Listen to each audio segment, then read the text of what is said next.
So we're going to do lesson P4b. P4b. We're going to continue talking about lines in the plane. So we're still doing lines part 2, take 2.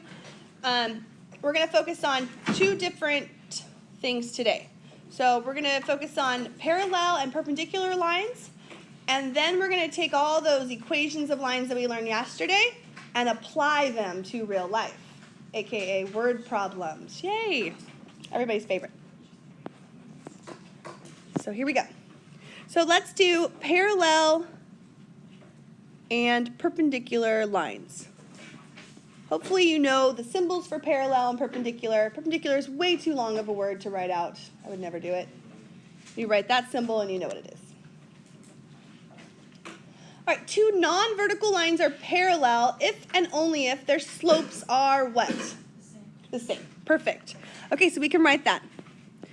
Parallel lines have the same slope.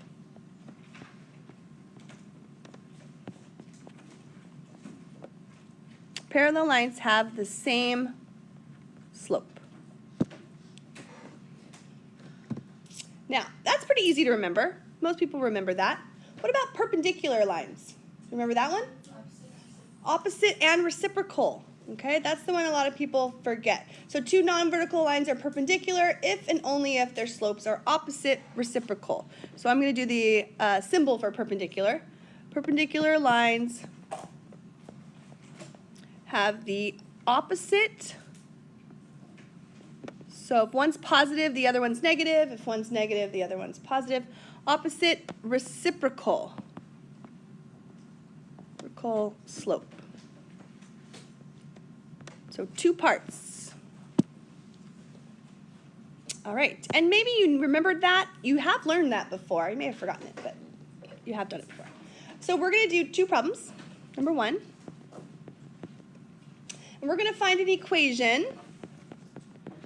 Find an equation in slope-intercept form this time.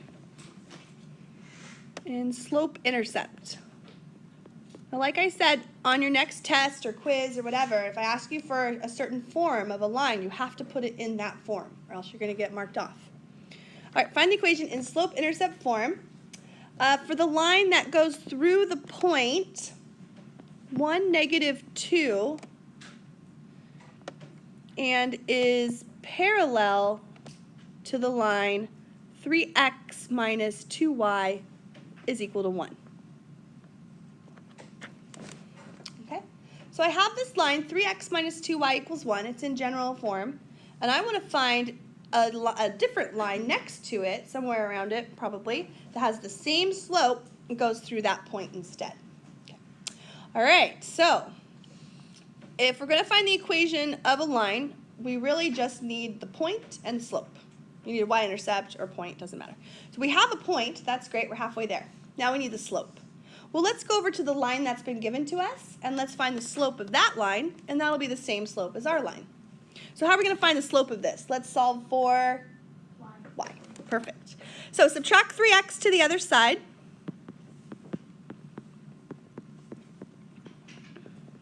And then divide everything by -2.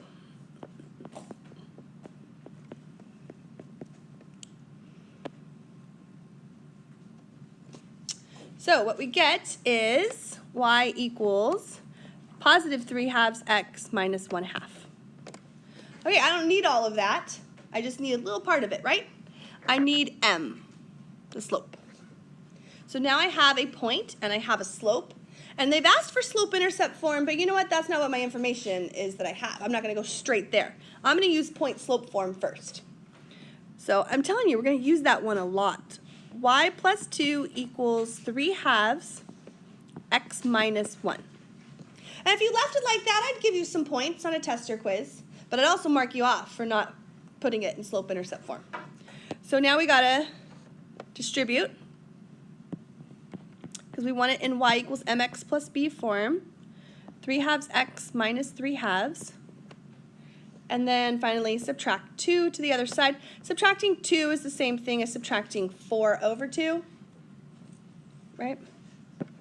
So y equals 3/2 x Negative 3/2 minus 4/2 is negative 7/2. So that would be the line. Yes, we're good? Okay, do you remember doing that? You've done that before. In Algebra 2, Chapter 2, Lesson 5. Maybe. I'm making all that. You believed me, huh? I know it's in Chapter 2 for sure, but I wasn't sure. I sound so confident, though. But okay, number 2. I didn't sound very confident. All right, we're going to do it again. This time the line's going to be what? Perpendicular. Okay, so find the equation of a line that goes through the point 2, -3, and is perpendicular to the line 4x plus y equals 3. Now, after we find that, we're actually going to take our calculators out, and we're going to graph them to see that they're perpendicular. Because you can see on a graph if they're, you can eyeball it, it's 90 degrees. They love doing that on SAT, huh? They love making it look like it's 90 degrees, and then they say, figure not drawn to scale. Yes, it's so tricky. And it's like 95 degrees or something. Okay. All right, so let's start. Here we go. Same exact problem as the last one. We need to, or not exactly, but pretty much the same. We need to find the slope first, so subtract 4x over. And the slope of our line that we need is perpendicular, so what's our slope? Perfect. 1/4. Opposite reciprocal. So now put this into point slope form. Y plus 3 equals 1/4 x minus 2. If I'm going too fast, let me know. I feel like you kind of know how to do this, so we're okay. Distribute the 1/4. Y plus 3 equals 1/4 x. 1/4 times -2 is 1/2. And then subtract 3 to the other side. Subtracting 3 is the same thing as subtracting what? 6/2. So y equals 1/4 x minus 7/2. Beautiful. It's not that pretty. All right, so what I want you to do is I want you to get your calculator out. You have your graphing calculator with you, and I want you to graph this on your calculator. All right, so we're going to continue on with part B. So that was part A. We did parallel, perpendicular lines. You feel pretty confident in your skills. Part B, we're going to do some application problems.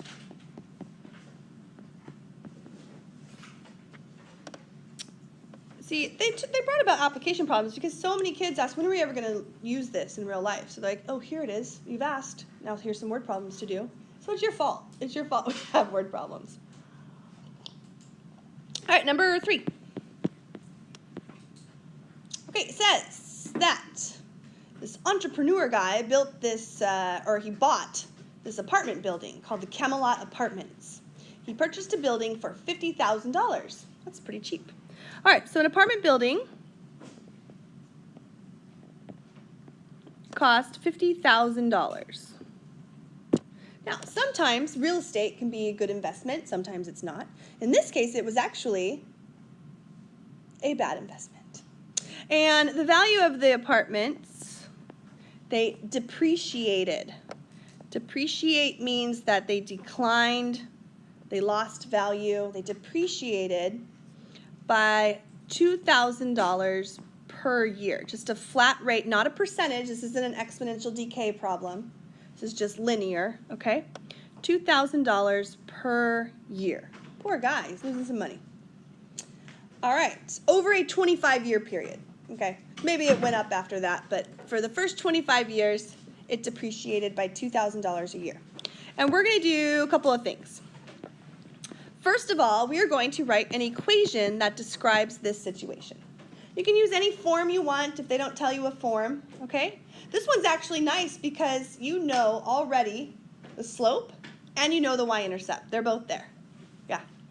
All right, so the apartment building starts at $50,000. That's your y-intercept. And 2,000, do you see how this is a rate per year? That's what slope is. Slope is a rate of change. So we're going to write y equals, and it doesn't matter how you want to write this. If you want to write 50,000 minus 2,000, and you can call years x, that's fine. If you want it in actual, y equals mx plus b, you can move them around. I don't mind that. That's fine with me. That makes more sense to the actual problem than writing it in its correct format. Okay, so part B is going to ask a question like this. And this one's a little tricky because you're used to questions like, well, how much is it going to be worth in 2 years from now? That's the easy question, right? And you just plug 2 in. Instead, they're going to say something like this. How many years will it take? How many years will it take to be worth half the value that he paid for it? Okay, that's a little bit tougher. First of all, you need to think about, well, what is half the value? And then you're not going to plug that in for x, you're actually going to plug that in for y. Seniors with the last names A through E. Seniors with the last names A You're going to be like last, huh? Please go to the chapel to have your picture taken. Thank you. All right, so what's half the value that he paid for it? 25 grand, right? So we're going to plug in 25,000 in for y. Y is the amount of money, and x are the years. So 25,000 equals 50,000 minus 2,000x. And you have to solve that. And that's just a linear equation to solve. It's no big deal. Subtract 50,000 to the other side. You might get worried about the negative, but that's okay because there's negatives on both sides. And then take 25,000, and divide it by 2,000, and you get 12.5 years. 12.5 years. Don't forget, when you're doing application problems, you need to have the units. 12.5 what? 12.5 months, 12.5 days, 12.5 lifetimes. Like, what does it mean? 12.5 years. Okay. All right, that feels pretty good? You're pretty good with that one? Yeah, that one's not too bad. Yeah. The next one's a little tougher. And it's the last one, so you're excited about that. Number 4. Yeah, and if you were taking pictures and you missed this lesson, you can watch it later or listen to it later if you want to. All right, so I'm actually part of this statistic, a very, very small part of this next statistic. And it says, and this book is really cool. They have a lot of information that's actually accurate. So they don't just make up stuff. So it says, America's total personal income in trillions of dollars is given in 2005 and 2010. So, America's income. That's me. I'm part of that. America's income. So in 2005, all of America added together, they made $10.5 trillion. Trillion. Okay, we don't want all those zeros, so we just keep the 10.5, and we know that it's in trillions. In 2010, what do you think? Did America make more money or less money? Less? Some people say less, some people say more. There was a little bit of a recession going on in 2005. In 2010, it started to pick up. They actually made more. They made $12.5 trillions of dollars. Okay, so what we're going to do is this. They tell us to let y equal the money, the income, and x is the years. Okay? It's all about independent and dependent variables, which you really haven't learned too much about, like in Algebra 2. But y depends on what x is. The amount of money depends on what year it is. And that's why that's x and that's y. All right, and what we're going to do is we're going to write an equation in slope-intercept form to represent this, because they're saying that it's a linear growth. It's not exponential growth, it's a linear growth. And what we need to do is we need to first, so letter A, we're going to write an equation in slope-intercept form. And we first need to go ahead and list our 2 points. We have 2 points there. Now, by the way, if you like to read the book, you're a book reader here, and you like to go through, they actually do a scatter plot. Remember that stat, calc, edit stuff that we did last year? We're not doing that today. We will do it, but not today. It is in this lesson, but we're skipping that small part of it, okay? All right, so let's go ahead and write our points out.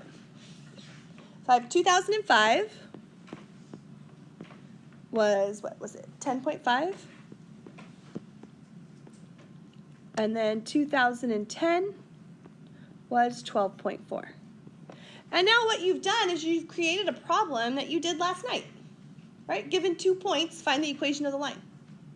They're just bigger numbers than you're used to. So what's our first step? Yes, slope. Good. So let's go ahead and find the slope. So the slope is going to tell us what increase each year is going on. So 12.4 minus 10.5, and then 2010 minus 2005. That's going to give us the rate of change. It's a constant rate. All right, so you get 1.9 over 5, which is 0.38. $0.38 trillion per year that it's rising. This is probably for like maybe a 10-year period. They didn't really say that, but that's okay. All right, so that's our slope, and we have a slope and we have a point. And let's put this in a point slope form first. Did you get 0.38? Anyone do it? I looked at the book. Sometimes I don't trust them. Oh yeah, they were right. All right, so y, I'm just going to use the first point. I don't know why, doesn't matter. Y minus 10.5 equals 0.38 x minus 2005. All right, is that slope-intercept form? No.